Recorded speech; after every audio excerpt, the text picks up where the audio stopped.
31 days of paint, day 14. Let's go. Well, I was going to get my next big one started tonight, but looks like the canvas got a little boo-boo while it was sitting in the closet. Whoopsie, my bad.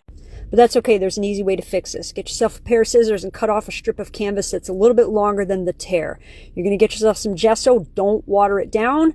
Spread that out over the tear in an area bigger than the spot. You're going to take the piece of canvas that you cut and put it untreated side down and gesso over it. You know, it's kind of like you're doing drywall. I have an unfortunate amount of experience with that. Make sure you get it completely covered. There's no loose edges popping up. Check your work. Make sure you've covered the tear. Once it's kind of touch dry, you lay a piece of cardboard on top of it and then put a very heavy book on it. Why, yes, that is the Vincent Price Cookbook. Thank you for asking. Now's the best part.